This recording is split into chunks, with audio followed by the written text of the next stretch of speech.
It's like unga have dropped from 240 shillings for a 2-kilogram packet to Kenya shillings 100, majorly attributed to our fertilizer subsidy program, the resilience of our farmers, and good rains that were given to us by God. During the period, we reduced the price of fertilizer also from 7,500 to 2,500. Petrol prices have come down from a high of 217 to now 187 a litre. The shilling has strengthened against the dollar from a high of 165 to now 120, back from the brink of debt distress. Our debt situation is better managed, and our budget now has space for investment and in programs aimed at easing the hardship on vulnerable people and creating opportunities for our young people. Our GDP grew by 5.6% last year, ranking Kenya among the 27 fastest growing economies in the world. Our inflation figures have fallen from a high of 9 and 8 in May last year to 5% in April this year.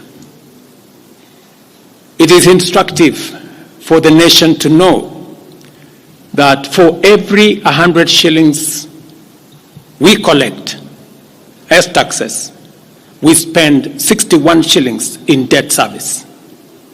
We have paid Kenya's Eurobond debt that was borrowed in 2014 of $2 billion that has been hanging around our neck. We paid the last installment of $500 million last week. Today, Kenya's debt burden is much less, more sustainable, and we are on course to redeem our country from the discomfort of debt and assert our sovereignty. Early this year, Treasury had proposed a budget of 4.18 trillion. I did direct that it be reduced by 200 billion to come down to 3.99 trillion.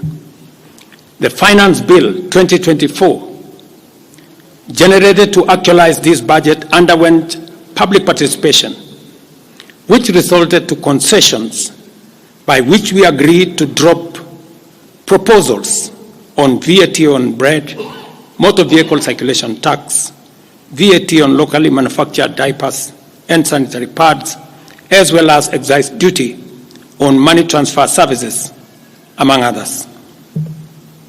The additional tax measures we had proposed in this year's finance bill were to raise money in the tune of 346 billion.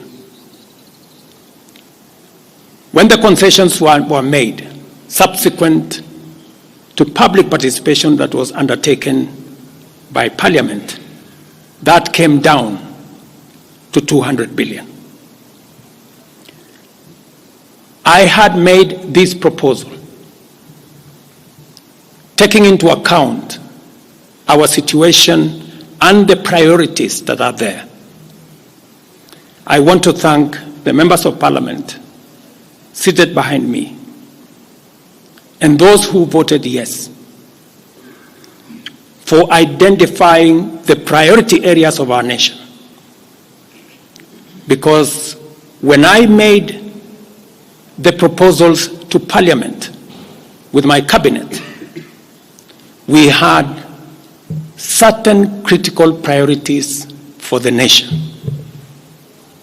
Number one is our agriculture. We did make recommendation, and part of the money we were going to raise from the finance bill was 10 billion shillings that will go to fertilizer subsidy, 18 billion shillings that would go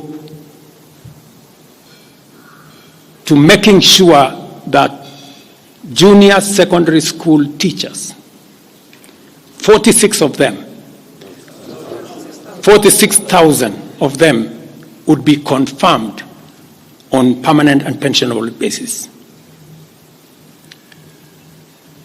We are very clear in our minds that education being the greatest equalizer, no child in Kenya should go to a school where there is no teacher or where there are no adequate teachers.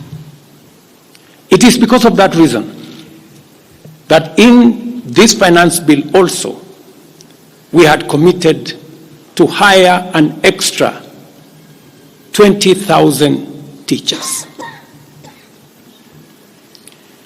We also had envisioned, because of the program of last mile connectivity to homes, especially in rural areas, we had committed 14.5 billion